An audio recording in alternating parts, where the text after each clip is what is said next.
Right. This is us recording to get our before the intro part.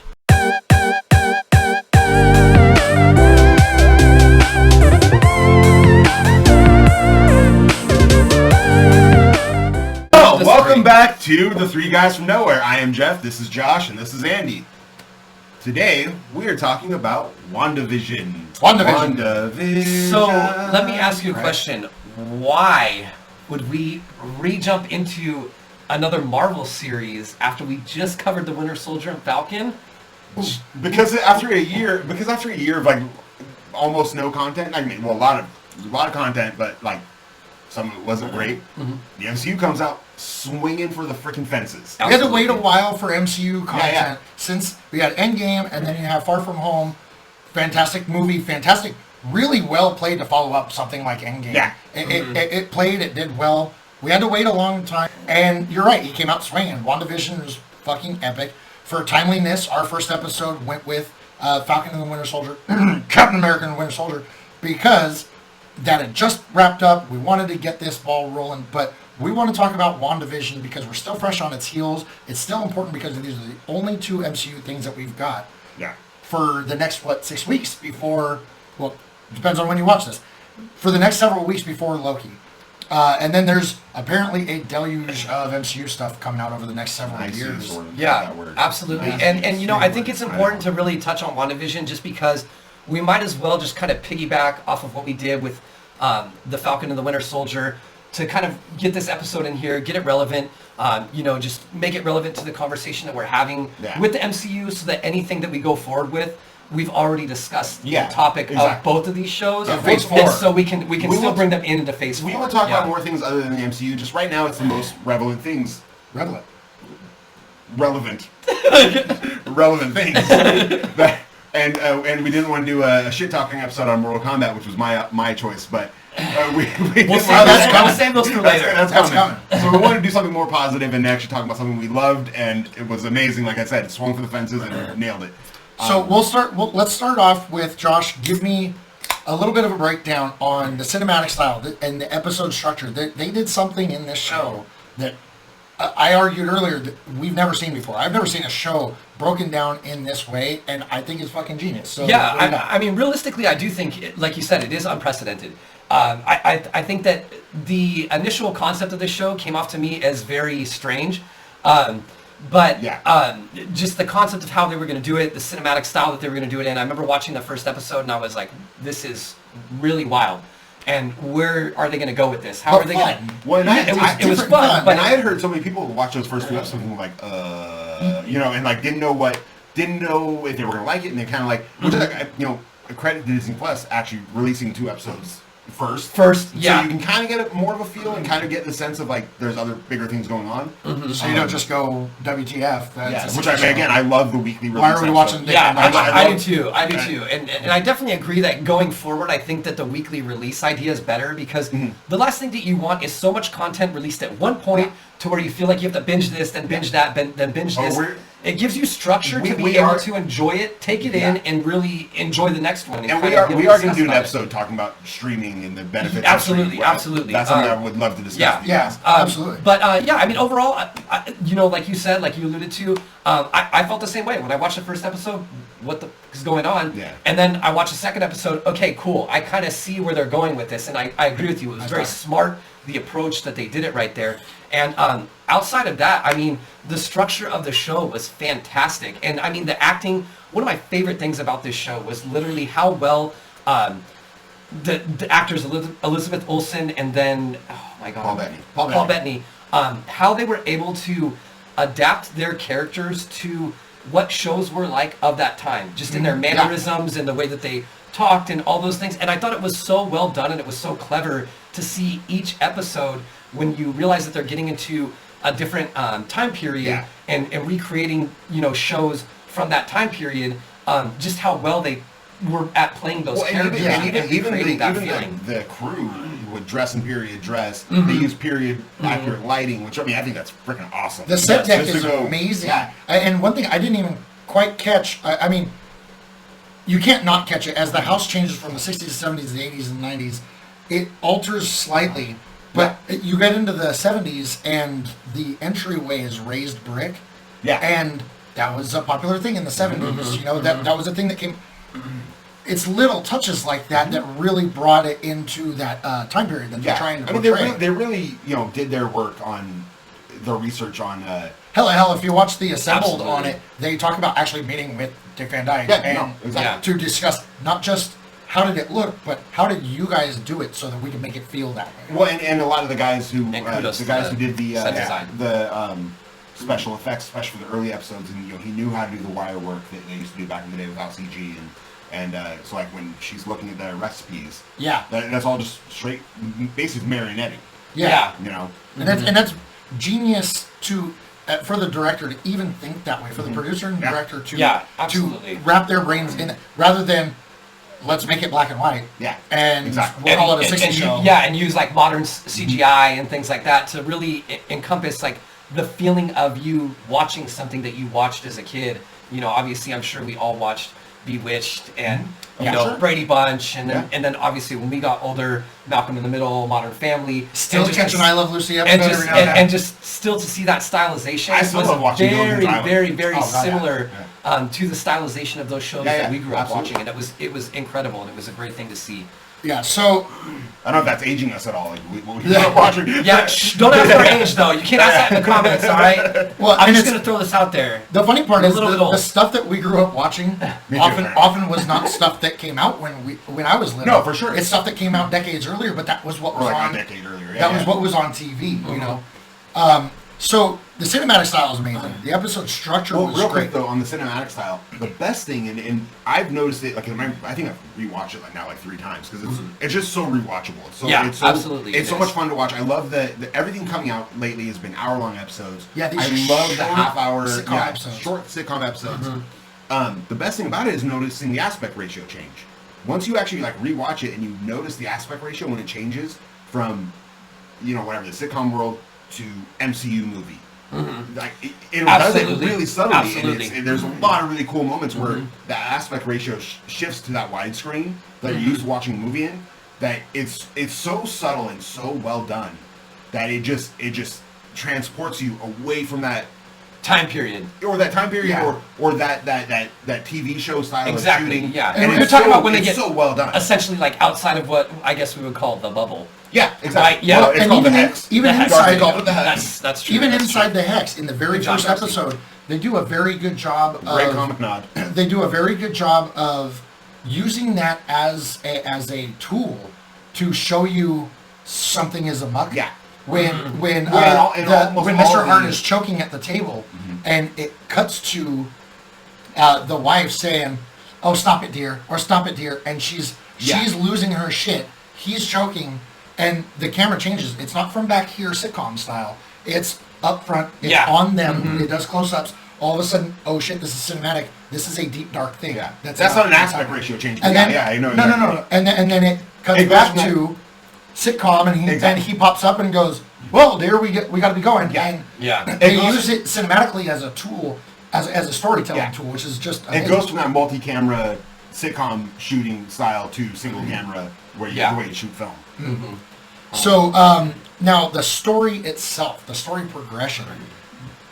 We get the 60s and the 70s on the first day. It dropped the first 2 episodes. As you mentioned, that was a great idea. So that we're not, or the 50s and the 60s. I would have been fine. So that we're not sitting there going. I was sold on the idea. I was sold on the idea right away. Because again, I grew up watching these types of sitcoms. So I mean, through the trailers and stuff, I knew kind of had an idea of what they were going with. That every episode was going to kind of be a different sort of style of sitcom. I kind of got that from the trailer. So I was sold right away. I know a lot of people weren't, and needed to watch 2 episodes at once to kind of go oh, there's other stuff going on. But to do that, to hit you with 50s and 60s, then they colorize it with the 70s to kind of, they're trying to keep people enthralled, keep people engaged. Modernize it a little bit. But then episode 4 is when we get our explanation. What in the fuck is going on in the Hex? We still haven't haven't learned that it's called the Hex. Episode 4 isn't really the explanation. I don't think they call it the Hex until episode. Well, no, it's the explanation in that that we finally realized something's out there, and we get sure. Monica Rambeau's background. Mm-hmm. We get Wu is here, Darcy's here, Sword's involved. We get all that explanation of what in the grander scheme is going on outside of this town that she essentially took over. And this is after we've seen the Sword logo twice on the little helicopter and on the Beekeeper. And let's also mention that the helicopter was the first. The helicopter arriving into the show was the first time that we saw color in the show before they released the next episode in color. Which was great. I thought it was a good, fantastic transition. So that's why the very special episode is my favorite episode, because it, other than the awesome 80s, callback in the theme song, but also, real quick aside, the fact that all the music was done by the people who did Frozen 2. Amazing. Yeah. Well, really? Did not know that. Yeah. Okay. Yeah. And they work in WandaVision. Yeah. Into the melody of every single. Oh, I did not catch that. That's why that episode's really cool, because it kind of showed the cracks that Vision. This is not the Vision that fell in love with our Wanda. Mm-hmm. You know what I mean? Mm-hmm. Well, arguably, this isn't our Wanda. She's a broken person. She's a broken character. Mm-hmm. Yeah. Good point. Literally to the point where she created an entire reality out of her heartbreak, out of full literal heartbreak, and literally using other people's suffering. Mm-hmm. These people are suffering when they're not under her control. Because I think they're suffering because of her control. But suffering because of her control, and they're stuck, and clearly they have some aspect of what they're doing. And know that they're not in control of what they're doing. And it is really kind of it changes the concept of Wanda in the aspect that it does definitely make her, you kind of really realize with this TV series how powerful she really is. How dangerous she is. And again, it kind of goes back to my point about knowing the comics and knowing the things she's done in the comics. This is a really creative and clever way of just showing that, because so far in the MCU, so far since we've seen her, you haven't really seen her exude that much or exhibit that much power. She's just kind of done. That's fuck Thanos up. Hey, but Thanos said not in the I gotta thank somebody on the interwebs for pointing out something I hadn't really thought of, and I love to extol the virtues of Kevin Feige and the MCU. But I found on the internet, somebody else found out an interesting point where it's kind of a fuck up, but we're just running with it, where her power has zero to do with the Mind Stone, actually, and had it been the Reality Stone, it'd make 10 times fucking more sense. It's the same color, even, and she can bend things to her reality, she can move things with the Mind. But then again, though, the Mind Stone doesn't really have shit to do with it. But then again, though, I think this show has, this is kind of a slow burn introduction to mutants. Yes, absolutely. Or like Agatha said, a young witch whose powers may have died on the vine gets exposed to an Infinity Stone. Doesn't matter which one. Yeah, it just gets exposed to that power and then just pushes it forward. It's not exactly a plot hole. It's just sort of it's a contrivance, maybe. And also one of the other good things. That's a fancy word. One of the other good things I like about the MCU Put that on there somewhere, is contrivance. The MCU is so good that we like it so much that we will always fix. We find a plot hole, we'll fill that bitch up. I don't think that's even I don't think that's even just us loving the MCU. It's just the storytelling is just so good. Yeah. There literally is always. We literally can't explain away. You just literally can't. Yeah. So a couple things. So important that we have to get into. We have to talk about the new characters, the new Darcy and Wu, not old characters, but characters we've known. Darcy goes back to the very beginning of the MCU. Yeah, absolutely. Back when she was a poli-sci major. Third movie in the MCU. Now this girl's a doctor. Yeah. So big ups to Darcy. Yeah. Darcy kicking ass over here, and great character, great dry humor, great actress. She kills it. I love Kat Dennings. I love Kat Dennings so much. Wu coming out with magic that he was practicing in Ant-Man. Yes, and now absolutely. He hits us with some stuff. But we good to see him get some more screen time in this series. And I'm hoping to see he's a fantastic actor, and I think he did a really good job. And the two of them in a buddy cop show needs to happen. Absolutely. They're pitching out online, or pitching Jimmy Woo as Agents of Atlas. Yeah. Oh, that would be good. That would be good. And there's going to be a will they, won't they? Because I noticed. There won't be a will they, won't they. In this one, there's no will they, won't they. she asks, are they gonna have a kid? And he's like, oh yeah, I would like to. Thinking that's just Jimmy Woo just there's not being something. That's just Jimmy Woo not being able to have like regular people conversation. Anyway, yes, absolutely. We got bigger fish to fry. We've got Sword. We got Sword showed up. The sentient weapons observation and response division. There it is. Yeah. So, which is cool because huge. in Far From Home, you had that end stinger with Nick Fury on the space station, and I was like, "Fuck, they're setting up Sword." Yeah, that's awesome. True. That's true. And in the show, they gave us Sword, which also set up the Kree Skrull War, which I've been clamoring for. He's not so sure. I'm not sure. I don't know, but that's a whole other conversation. I would definitely think at this point, like. They can do whatever the hell they want. Yeah, exactly. Like, Marvel has not pulled any punches on anything that they've introduced. So at this Yeah. point, it's really kind of an endless possibility of what they're able to do in the universe. And it's just a matter of, again, we're kind of, as fans, we're kind of at will for them to see, like, what they decide that they want to introduce. They haven't made a wrong move yet. So there's so much content. Agents that of they can S.H.I.E.L.D., use but from, none of that's and canon. It's great. It's great to see. Agents of S.H.I.E.L.D. wasn't a wrong move. The first 4 seasons were I thought we're good fantastic. And The relevant reason also. I bring it up is because I talk about the Kree Skrull War, but the Kree in that movie toward the end, that shit was a little honky, and so that's a whole thing. But we've got Sword. We have this new director of Sword, but Sword was founded by Monica Rambeau's mother. This is a big story arc. She's kind of the Agent Carter of Sword. As Agent Carter was to S.H.I.E.L.D. Mm-hmm. But now she's passed during the blip because of cancer. How Monica Rambeau finds out about that was is amazing. fucking brutal right. and cinematically beautiful. Because you had it from Far From Home, and they kind of played it for laughs. You know, they kind of the marching band just reappearing. In someone getting hit by a basketball. This was a lot cooler about like showing the actual chaos, the actual chaos that would ensue. Like someone getting blipped while falling asleep in a hospital, watching your mother die. Yeah, absolutely. Or waiting for your mom to come back from surgery or something. Yeah, absolutely. Something kind of not benign, but. Again, you just falling asleep in a chair and then getting blipped. Yeah, sort of passive, and then waking up, and then all these people are waking up in a hospital. It's chaos, and she thinks she napped for 20 minutes. And I think that with these shows, with obviously WandaVision and the Falcon and the Winter Soldier, again, what I think that they've done a really good job at in these shows is humanizing these heroes, essentially post blip. Yeah, and I love that concept about it. We talked about it during our Falcon and Winter Soldier discussion. Mm-hmm.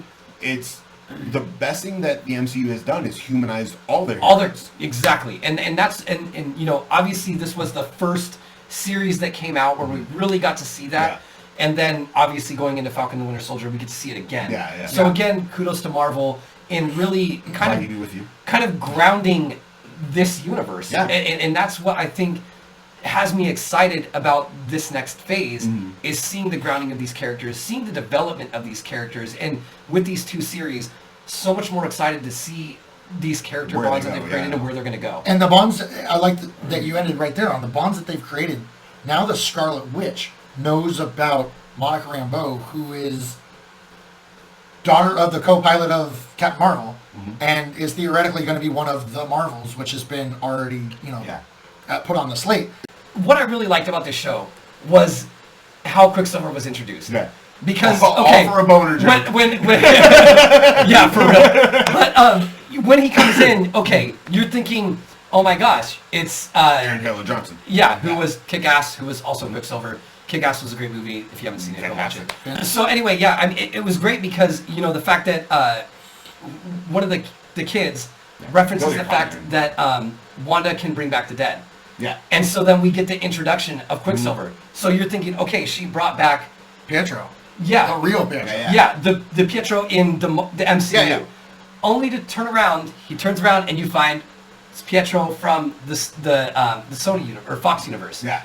Which was incredible because the best line, Darcy's, she recast Pietro. Yeah. Yes, which is great because I think this scene was really powerful in the sense that, again, we're all talking speculation, but what this also opens up is the idea of the multiverse. Oh yeah, and that was a very subtle. We're the only ones that know subtle she nod used to be a to the multiverse. Yes. And it's been addressed in Spider-Man Far From Home because, Jake Gyllenhaal's character is He's lying. He's lying, but they're still addressing it. And we They're also know pointing out that Doctor the fact- Strange in the Multiverse of Madness is happening. No, I know, I get that. But we know that they've Ant-Man and already the Wasp, addressed- Quantumania. Yeah. They're dealing Exactly, with wibbly but- wobbly timey-wimey stuff. But again, you're not allowed to say it if you don't watch Doctor Who, man. but here's the thing. They're subtly addressing the fact of the multiverse. They did it in Far From Home, and then they really explored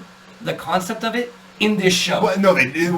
They didn't recasting They didn't really Pietro. do it though, because They again, absolutely it was did. a red herring. And I think that the thing that they did really well with this was that to me was my favorite episode. So you think Ralph Boner is really Quicksilver from the Fox universe? No, but I think that what it was the concept of it's really introducing the multiverse, and as Agatha is basically taking these forms, she takes the wrong form because there's multiverse. But she didn't take the form. It's Ralph Boner. But yes, it is Ralph Boner. But think about it. Under Agatha's control. Great callback to Growing Pains. Ralph Boner. Yeah. He lives in an attic. Yes. Nice. You know what I mean? No, that's the multiverse. In our universe, let's talk about the past. Let's bring it back and talk about the past. We got Wanda's flashback. Oh man. Huge. We got to learn Huge a little something about Sokovia. And as Maria Hill said, it's nowhere special, but it's on the way to everywhere special. Yeah. So it conjures an image of a war-torn Eastern European nation. Yes. And that's what we got. We got a war-torn Eastern European nation, trick-or-treating and watching old shows. I think the trick-or-treating scene was a little bit of a mind fuck type of thing.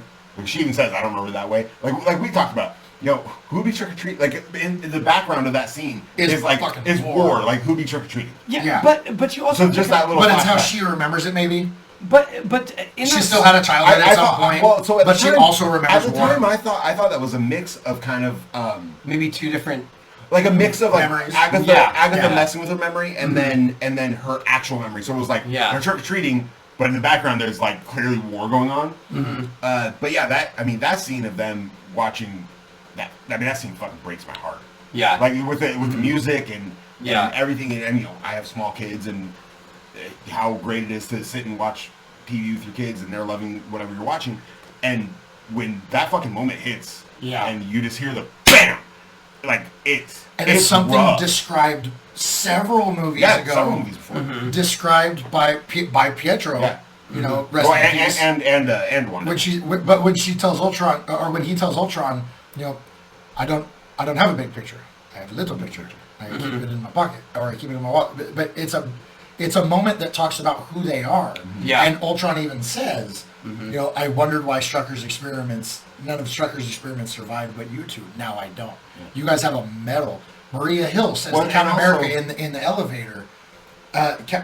She says, "We're not at war, Cap," and he says, "They are." Well, and also she says in that conversation, we waited for 2 days for Tony Stark to kill us. Yeah. Yeah, that's true. It's huge. And her, that scene is just, it's fucking heartbreaking. And it really is. It's a sad fact of life that we live in reality of families being bombed in their homes. And it brings a lot of people down to reality. I love the storytelling. I mean, my area of study, my degree is conflict and the study of how societies go to and are affected by war. Yeah. And so it was interesting to see, we all remember in the 90s, Bosnia and Chechnya. If you weren't old enough to go was a thing that you said when World War II, and there's a draft, or Vietnam, and there's a draft. This was like, I know a guy that went to Bosnia, but it was just some shit you saw on the news. Some place way over there that didn't fucking affect anybody. And who really remembers it or talks about it? This is that sort of thing that really grounds it into people actually lived this experience. Yeah. And we see a character wrapped up in that. And I think that's a huge undertaking cinematically and storytelling and character-wise for them to do. And then to bring it into back to the story progression or the cinematic style in episodes. Yeah. This is why she did it even subconsciously. She created the X to build her own Dick Van Dyke Show. Yeah. Yeah. It was her coping mechanism. Her happy place. It was her happy place. Yeah, and absolutely. And then that gets into, and back to something one of you fuckers said, about it maybe being two memories split up or mashed together. Mm-hmm. Well, me about the Halloween thing. Yeah, and Agatha takes the memory of her actually getting her powers in the Hydra lab, and if you remember, it shows her experience the fuck out of that. Yeah. And then the two Hydra dudes going, "Oh, nothing happened. Oh, she just passed out." Yeah. She just passed out. Yeah. So they didn't see anything, and it shows that shit all happened in her head. Yeah, yeah. And that's it was a full Wanda living Wanda life. But also, I mean, even fast forwarding to the end of that episode of her going to S.H.I.E.L.D. and just saying, when I came back in Wakanda, his body wasn't there. I know you have. Yeah. And he deserves to be buried, he deserves to be buried properly, and I deserve it. Mm-hmm. And you kind of imagine this happens maybe, say, a week after Tony Stark's funeral. Yeah. Where everyone showed up, and she's literally going there as a lone woman, just who was in love with this, in her eyes, person. That's right, and we forgot to ground this, that we're talking, this whole thing is like within months of of the battle against Thanos. Yeah. The battle of Avengers Compound, if we can call it that. Yeah. No, absolutely. I think that what we should really get into is, let's get into the battle of the two visions, which is great. You guys take the reins on this one. You guys definitely enjoyed this scene and know much more about it, have much more to talk about it than I do. And so I'd love to hear your guys' the concept of the ship of Theseus and how powerful that moment was that you guys felt between the battle of the two visions. Well, I mean, that was a powerful moment in and of words basically stopped a very dangerous sentient fucking being that's as powerful as the Vision that we know that's been in the Hex. And he comes in, the two of them fight. What happens when a immovable object meets an unstoppable force? And these guys are battling it out, flying around like fucking Superman. And he stops them and says, "Oh, wait a second. Do you know the thought experiment of the ship of Theseus?" And he breaks it down. Fucking, of course, he knows it. And their discussion makes the new Vision, who isn't, we're assuming, just a fucking really advanced AI. Mm-hmm. He doesn't have the Mind Stone. He doesn't have anything. He's just a really advanced AI. It makes him think about it and go, "Well, shit, you're right. I'm being puppeteered. I'm being controlled by somebody and not controlling my own destiny. I was just sent off to kill you because you're a bad guy. I've been told that a bad guy is a thing to kill. Well, now you're making me think about it. Killing you would be killing myself. And we are both Vision, and we are both not Vision. Not to be confused with Night Vision." So, do you think that, though, in the sense of that particular scene, because clearly what we have here is Vision is, in this show, a creation of Wanda. Wanda created Vision. Yeah, just straight out of her brain. Exactly. Yeah. So now, in this particular meeting of these two visions, we have a physical Vision, right, which is created by S.W.O.R.D., and then we have the creation of Vision by Wanda. Now, when they have this two meeting, there's this very powerful scene where the actual Vision, the physical Vision, if you will, takes off, and he's like, "Yeah, you're right." And he pieces out. He just pieces out. We never see it. Do we think that he kind of goes back and explores himself and maybe finds himself and then comes back as Vision? As the actual Vision in the MCU? What I think, and you and I know more about comics than he does. Give him some color. So, I mean, it's a great battle, and the way they use the ship of Theseus thought experiment is great. And even the writers said, they were like, when someone pitched that to them, they were like, "Huh?" and it's great because it really is the idea. And I think the reason the fake Vision left is because he knows that the one, even though, see, I was expecting like a merging, which we kind of got, but I expected like a merging of the two. But instead we got the Wandavision Vision. We'll call him Wandavision Vision. WV Vision. WV Vision. All right. Giving him the memories and he tells him the programming is you just don't have, you basically have the programming but just not the memories. Gives him all the memories, I'll try to figure out. And the reason the White Vision takes off is because he knows that Vision, the WV Vision, is the vision that Wanda needs right now. Yeah. And again, you and I know comics a little bit better. So in the comics, the reason the Vision turned white was because his mind was white. Mm-hmm. And then they refilled his memory with, it's Wonder Man. We haven't introduced Wonder Man yet. Which I don't think will be... I don't think we'll see Wonder Man for a while. No, I don't think... For a minute. Yeah. Maybe... I want him... Maybe Phase 10. Yeah. There's a lot of things that we never expect to see that they've been doing. So, but the reason he takes, I think the reason he takes off is because the WV Vision is the vision she needs right now, and the vision she needs to say goodbye to and whatnot. So he just basically just leaves. He basically abandons his post. I don't think there's any more to it, and I'm kind of glad that happened, because he didn't want to have like two visions come back and fight Agatha, who wasn't going to take on an android and a whole thing explaining where this guy went. No, just get him the fuck out. He just pieces out, and then we're going to. And we discussed this earlier. That's a great part of the MCU storytelling. We don't need to see every fucking second of what's going on. Yeah. This guy bounces, and then we'll get picked up when it's time for us to get picked up. So I think the last thing that I want to touch on before we get to obviously our rating system, which we haven't touched on, which I think was a great character addition to this show, obviously was Agatha Harkness. Yeah. Yes. Obviously coming the internet's worst kept secret. Yes, absolutely. and in this show, it was Agatha all along. done very well. The character was done very well. Yeah. The introduction, wildly different from the comics, but yes, wildly different, but done very well. Coming towards the end of that, getting the revelation, the actual reveal. Yeah, the actual reveal of the villain. But then also knowing what Agatha's character is to Wanda in the comics, which is somebody who trains her how to use her powers. Well, now, which I think is great because this is what I like that they did with this show. They did not use her as what she was, obviously, in the show, which is the main villain, and ace her off to progress the storyline. Clearly, Wanda kept her in there, stuck in that town. She's going to be stuck in there. Give her that.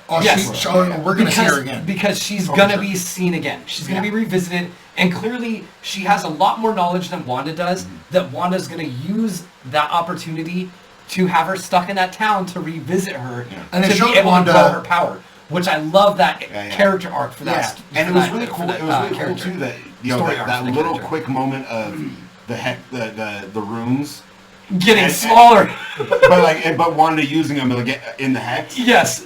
And that was really cool. It was just like, hey, I heard what you said. Yeah. You know what I mean? Like I kind of wanted like Agatha to be, because again, I know her. Being the Sorcerer Supreme knows who she is and where they're supposed to go. He sent Agatha just as a kind of as a training, a training drone or whatever. Like just something. I don't know how to put it, but like the little drone that Luke Skywalker fights, like something like that. Just something to sort of kind of see what's going on, like a little. Scout. Well, and on that note, though, I love that long walk for that. It's been revealed by Senior Feige himself that was supposed to happen. Yeah. Cumberbatch was supposed to come in, and he was supposed to call him that. Save the day. Well, no. His fans call themselves Cumberbitches. You're not seeing that. It's a whole thing. Anyway, Doctor Strange was going to come in and save the day, and then explain everything. And he was like, we didn't need another white guy coming in and fucking saving the day. True. We're going to let Wanda have her moment. Well, it's a good point. I don't want him to save the day. I just kind of thought it would have been cool that he sent in Agatha as almost a trainee. Yeah. Hey, how are things progressing? And I agree with that, but I also agree that, like, you don't always need to follow specific plot lines from comics and things like that. And I think it's great to see a progressive, idea come out of these things to where you have a storyline, you have something to base off of, and you can make the alterations to where you think, look, this was written this long ago, how can we improve upon this? How can we make it more different? How can we make it unique? Because again, coming into fan service, that's kind of the thing that I love about the Marvel Universe. They give us the fan service, but they also make edits and changes and things that it's needed and things that you wouldn't see. Like you expect this outcome, and then it completely changes, and you're like, "That's great," because now it makes it unique and different. Now, and speaking of fan service, the Halloween episode costumes.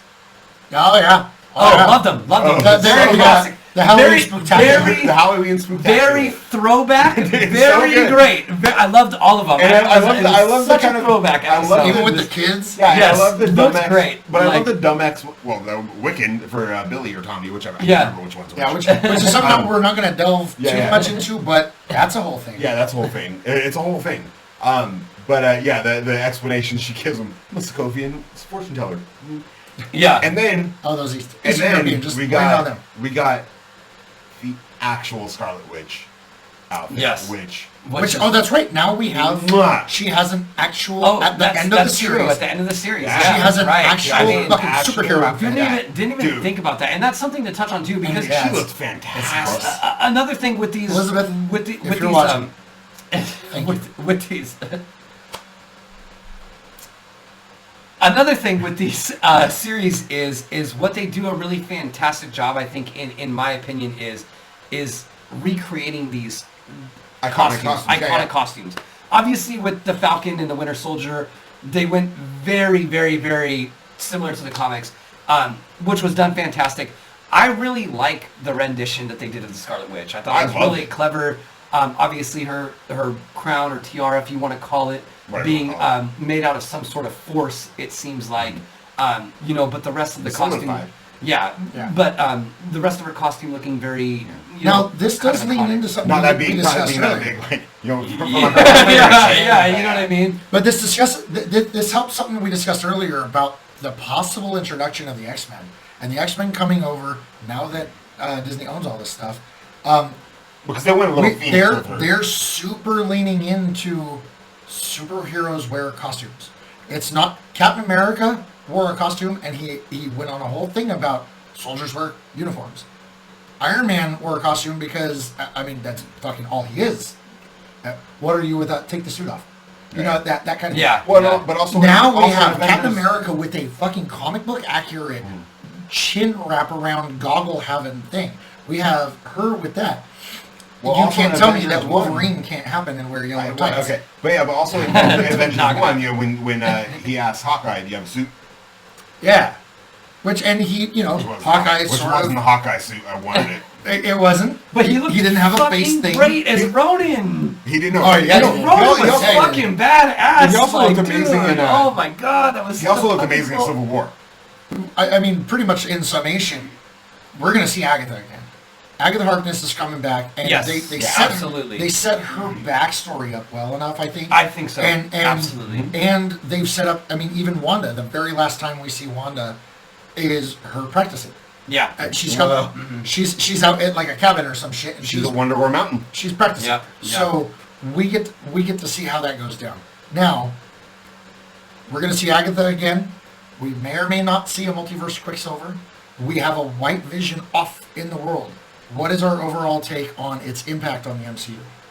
So, okay, I think that this, in my opinion, this series has a far more reach in the MCU than the Falcon and the Winter Soldier does. Because it introduced a lot more than, again, the Falcon and the Winter Soldier, because you have the concept of the multiverse and other things of that aspect that I think are going to be much larger. I really do I really do feel that Mephisto would be the obvious and best big bad for the Phase 4 of Marvel going forward. So I really feel that this show was trying to make that introduction. Big bad for the phase, like for Thanos? the whole phase. Okay. I not really just I feel one like of the movies. I feel like Mephisto is going to be the You mean Thanos. saga? Yes, Mephisto's gonna be the next. He's gonna be the end villain of this saga for Phase 4. So I love it. I love this series. It was fantastic. Marvel is on just a tear. You cannot stop this. It is just front to back between cinematography, character development, overall story writing. being true to the comics, changing them a little bit, adaptations, it's fucking fantastic. WandaVision, again, I'm going to give it, as I did with The Falcon and the Winter Soldier, 12 out of 12 monkeys, because this show was something that, again, on first glance, I was like, this is too much for me. I don't even know where to go with this. And a very strange introduction to Phase 4. Very strange. Well, I mean, technically, absolutely. Far From Home was it was the initial, yeah, but it's been a year and a half. But it's been a year and a half, so revisiting the idea of Phase 4. At the first episode, was like, I don't know if this is it for me. By the time I was watching the last episode, I was literally sitting there trying to hold back my tears. 12 out of 12 monkeys. Fantastic. You cannot get a better cast. Paul Bettany, Elizabeth Olsen, who plays Agatha Harkness. Catherine Hahn. Fucking fantastic. I mean, just... And the girl who played Monica Rambeau. I can't remember your name, but... Fantastic as well. Amazing. You got Kat Dennings. I mean, just the whole lot of the show was fantastic. And I mean, this was our really... what I would consider our first introduction into Phase 4. Fantastically done. 12 out of 12 monkeys. Absolutely. Let's hear your thoughts, Andy. Yeah, I'm going to just start right out and say 12 out of 12 monkeys. It was fantastic. It had me hooked from the beginning. I thought the Dick Van Dyke concept was neat. It was kitschy. It was cute. But we just came off of fucking COVID, but just came off of Endgame, and Far From Home was there. But Endgame, this giant, massive, holy crap thing that's never happened in cinematic history, and Thanos and all the thing, and 20 years of build-up, 20 movies, and 12 years of build-up to that. So we know you're watching a 60s sitcom, but that's not all it is. There's just something in the back of your lizard brain telling you there's a whole lot more here. Yeah. And then you see a little bit of that toward the end during the dinner. And then it progresses. You get the 70s, then you get the 80s. The structure was beautiful. The actors were fucking incredible. Like, absolutely doing their best work. Once again, Lizzie, thank you. And then you've got Monica Rambeau, and seeing her kind of, not origin story, because we've sort of seen her at 12 years old or whatever. We get to see the blip in action again. Far From Home, like I said, was a little bit comedic. This was chaos. We get to ground that a little bit.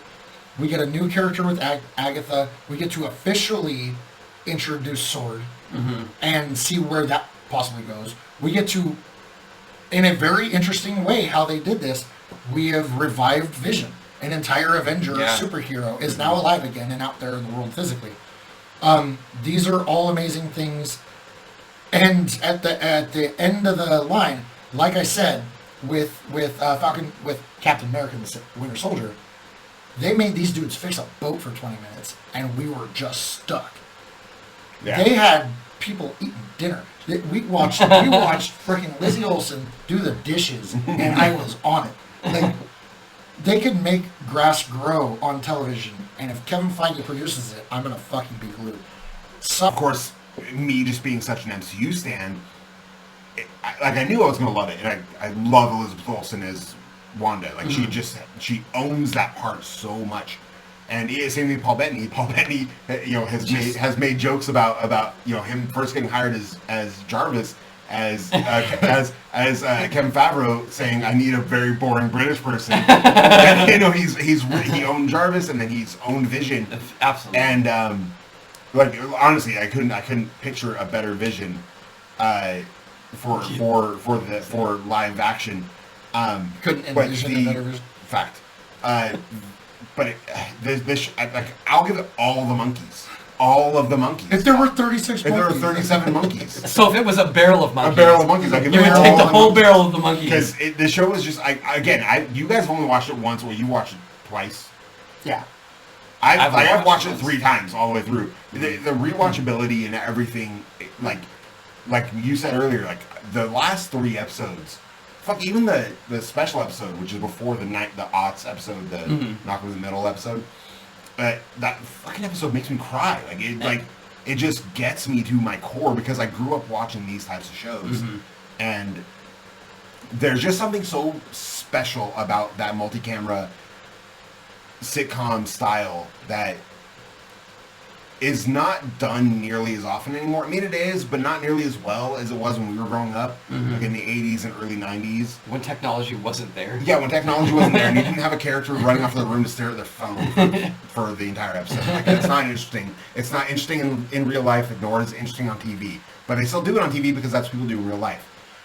So that being said, we're going to wrap this episode up. If you guys enjoyed it, please hit that subscribe button. We promise you that we are not going to be talking about only Marvel-related content. Might be a lot because they've got a lot. Really felt like we wanted to piggyback off of our first episode to really get this one out of the way because this show was fantastic and we just really wanted to take the time to cover this. So that being said, again, we're going to sign off here from the Ritual Chamber. We hope you guys leave us some comments. If you guys have anything that you want us to cover, please put it there in the comment section. We are willing to honestly talk about anything and everything. We just love being able to get here together, share this time, have some drinks, and just share these moments with you guys. So, again, yeah, that was awful. Peace. No, that was good. Bye. Oh, you guys missed it. That could stay. You guys missed it. You guys missed it. I went.